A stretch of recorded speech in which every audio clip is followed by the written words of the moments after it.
Hello മച്ചാമാരെ, പുതിയൊരു വീഡിയോയിലേക്ക് സ്വാഗതം. അപ്പം നമ്മൾ ഇപ്പോൾ നിൽക്കുന്നതെന്ന് പറയുമ്പോഴത്തേക്കും നെടുമങ്ങാടാണ് കേട്ടോ. നെടുമങ്ങാട് നമ്മുടെ സത്രം ജംഗ്ഷനിൽ നിന്നും വലത് ഭാഗത്തോട്ട് ഇറങ്ങി പോകുമ്പോഴത്തേക്ക് നമ്മുടെ ഇതാണ് ശാന്തി കവാടം അല്ലേ എൻ്റെ ബാബുജി, ശ്മശാനം ഉണ്ടല്ലോ. അത് എത്തുന്നതിന് മുമ്പായിട്ട്, ആ ജംഗ്ഷനിൽ തന്നെ അത് എത്തുന്നതിന് മുമ്പായിട്ട് ഈ റോഡിൻ്റെ ഇടയിലായിട്ട് കാണപ്പെടുന്ന ഒരു ക്ഷേത്രമാണ് പഴവടി ശ്രീ എന്താണ് മഹാഗണപതി ക്ഷേത്രം.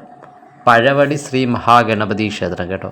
സൂപ്പർ ഒരു ക്ഷേത്രമായിരുന്നു. ഞാൻ ഒരു ഓട്ടം പോയതാണ്. ഈ ക്ഷേത്രത്തിൻ്റെ ഒരു ഓട്ടം വന്ന സമയത്ത് ഈ ക്ഷേത്രം എനിക്കങ്ങ് കണ്ട് ഇഷ്ടപ്പെടുകയും അതുമായിട്ട് ആ ചുറ്റുപാടൊക്കെ എനിക്കൊക്കെ ഇഷ്ടപ്പെട്ടു. അതുകൊണ്ട് തന്നെയാണ് ഞാനിതൊരു വീഡിയോ എടുത്തത്. നമ്മൾ കയറുമ്പോൾ തന്നെ ഒരു കാവും, പിന്നെ അത് കഴിഞ്ഞിട്ട് ക്ഷേത്രം ചുറ്റമ്പലം എന്ന് അതെന്ത് അങ്ങനെ എനിക്ക് പറയാൻ, എനിക്ക് ഇതിനെക്കുറിച്ച് അറിയത്തില്ല. പിന്നെ ഒരു ആൽമരം അവിടെ ഉണ്ട് കേട്ടോ, ഒരു ആൽമരമുണ്ട്. പിന്നെ തേങ്ങ അടിക്കാൻ വേണ്ടിയുള്ളൊരു സംവിധാനം അവിടെ ചെയ്തിട്ടുണ്ട്. പിന്നെ എന്ന് പറഞ്ഞാൽ ക്ഷേത്രത്തിന് അകത്താണ് ക്ഷേത്രം എന്നാണ് എൻ്റെ ഒരു അറിവ്. ഇതല്ല, ഇതിനകത്താണ് ഒരു ക്ഷേത്രം. പിന്നെ ഒരു അയ്യപ്പ ക്ഷേത്രം ഇവിടെ ഉണ്ട് കേട്ടോ. ഈ ആൽമരത്തിനകത്തൊക്കെ നല്ല വിളക്ക് കത്തിക്കാനുള്ള സൗകര്യമൊക്കെ ചെയ്തിട്ടുണ്ട് കേട്ടോ. അപ്പോൾ ആൽമരം ചുറ്റാകെ വിളക്ക് കത്തിക്കാനുള്ള സൗകര്യം ചെയ്തിട്ടുണ്ട്. പിന്നെ ക്ഷേത്രത്തിൻ്റെ അടുത്ത് തന്നെ ഒരു ക്ഷേത്രക്കുളവുമുണ്ട് കേട്ടോ. ഇത് കണ്ടോ, ഇത് വിളക്ക് ചെയ്യാൻ വേണ്ടി നമ്മുടെ എന്തെങ്കിലുമൊക്കെ വിശേഷപ്പെട്ട ദിവസങ്ങൾ രാത്രികളിലൊക്കെ ആയിരിക്കും, രാത്രിയിലൊക്കെ വിളക്ക് കത്തിക്കാനുള്ള സൗകര്യം ഇവിടെ അവർ ചെയ്തിട്ടുണ്ട്. വളരെ ഭംഗിയുണ്ട് കേട്ടോ. ഇതൊക്കെ വിളക്ക് കത്തിക്കുമ്പോൾ എന്ത് ഭംഗിയായിരിക്കും രാത്രിയൊക്കെ അല്ലേ. നിങ്ങളൊന്ന് ആലോചിച്ച് നോക്കിയേ, അമ്പലത്തിന് ചുറ്റും മൊത്തത്തിൽ എല്ലായിടത്തും വിളക്ക് കത്തിക്കാനുള്ള സൗകര്യം എല്ലായിടത്തും അവർ ചെയ്തിട്ടുണ്ട്. കൽവിളക്കുകളാണ് ചെയ്തിരിക്കുന്നത്. അതുകൂടാതെ തന്നെ ഇവിടെ നമ്മുടെ അമ്പലക്കുളമുണ്ട്. അമ്പലക്കുളം എന്ന് പറയുന്നത് നല്ല ഭംഗിയുള്ള അമ്പലക്കുളമാണ്. മീനൊക്കെ ഒരുപാടുണ്ട് കേട്ടോ. ഞാൻ ചെന്നപ്പോൾ ഒരുപാട് മീൻ കിടന്ന് ഓടുന്നുണ്ടായിരുന്നു.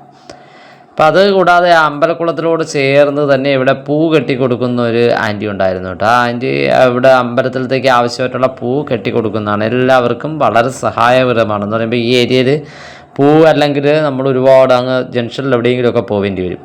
ഓക്കെ, ഇവിടെ ഇത് ചെടിച്ചട്ടി, പഴയ ചെടിച്ചട്ടികളൊക്കെ ഇരിപ്പുണ്ട്. പിന്നെ അങ്ങ് അപ്പുറത്തെ സൈഡിലൊക്കെ ചെറിയ ചെറിയ കെട്ടിടങ്ങളും കാര്യങ്ങളൊക്കെ കാണുന്നുണ്ട്. അതൊന്നും എനിക്ക് അറിയത്തില്ല എന്താണെന്നുള്ളത്. പക്ഷേ നമ്മുടെ അമ്പലത്തോട് ചേർന്ന് തന്നെയാണ് ഈ അമ്പലക്കുളം നിൽക്കുന്നത്. അമ്പലക്കുളത്തിൻ്റെ അക്കരെ ഭാഗം വേറെ കെട്ടിടങ്ങളും കാര്യങ്ങളൊക്കെ ഉണ്ട്. അതൊന്നും എനിക്കറിയത്തില്ല. അതുകൊണ്ട് ഞാൻ അറിയാത്ത കാര്യങ്ങൾ നമ്മൾ പറയുന്നില്ല. പിന്നെ എന്ന് പറയുമ്പോൾ രണ്ട് വഴിയുണ്ട്. നമ്മുടെ പുറത്തിറങ്ങാനുള്ള വഴി രണ്ട് വഴിയാണ് കാണിച്ചിരിക്കുന്നത് കേട്ടോ. അപ്പോൾ ഒന്ന് നമ്മുടെ അങ്ങോട്ട് തന്നെയാണ്, രണ്ടാമത്തത് നമ്മുടെ സത്രം ജംഗ്ഷനിലോട്ട് പോകാൻ പറ്റുന്ന ഒരു വഴിയും കൂടെ ഉണ്ട് കേട്ടോ.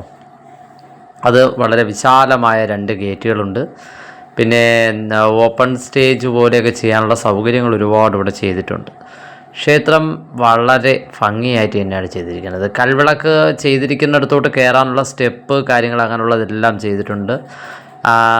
ക്ഷേത്രം എന്ന് പറയുമ്പോഴത്തേക്ക് ഞാൻ ചെന്ന സമയത്ത് അവിടെ പൂജ നടക്കുന്നുണ്ടായിരുന്നു കേട്ടോ. നല്ല ആളുണ്ടായിരുന്നു. അപ്പോൾ ഒരുപാട് പേര് അവിടെ നിൽക്കുന്ന കൂട്ടത്തിൽ ഞാനിവിടെ വന്ന് കാവിൻ്റെ ഒരു വീഡിയോ എടുത്തതാണ്. ഇവിടെ ഗണപതിക്ക് നമ്മൾ തേങ്ങ അടിക്കുന്നത് അത് ഇവിടെയാണ് കേട്ടോ. ഇവിടുത്തെ ആചാരമനുസരിച്ച് തേങ്ങ അടിക്കുന്നതൊക്കെ അവർ ചെയ്തിട്ടുണ്ട്. അതുകൂടാതെ തന്നെ ഒരു ചെറിയൊരു ക്ഷേത്രം സൈഡിലായിട്ട് നമ്മൾ കയറുമ്പോൾ തന്നെ കാണാൻ പരുവത്തിനൊരു ക്ഷേത്രം വേറെയുണ്ട്. അതും ഇതുമായിട്ട് ബന്ധപ്പെട്ട് തന്നെയാണ് ആ ക്ഷേത്രം ചെയ്തിരിക്കുന്നത് കേട്ടോ. അപ്പോൾ ഇന്നത്തെ വീഡിയോ ഇത്രയൊക്കെയുള്ളൂ. വീഡിയോ കണ്ട് ഇഷ്ടമായ ലൈക്ക് ചെയ്യുക, കമൻറ്റ് ചെയ്യുക, ഷെയർ ചെയ്യുക, സബ്സ്ക്രൈബ് ചെയ്യുക. തൊട്ടടുത്തുള്ള ബെൽ ബട്ടണിൽ പ്രസ് ചെയ്യുകയാണെങ്കിൽ നമ്മൾ കുഞ്ഞു വീഡിയോസ് ഞാൻ നിങ്ങൾക്ക് അയച്ചു തരുന്നതായിരിക്കും. അപ്പോൾ ഇന്നത്തേക്ക് വിടാം. Thanks for watching.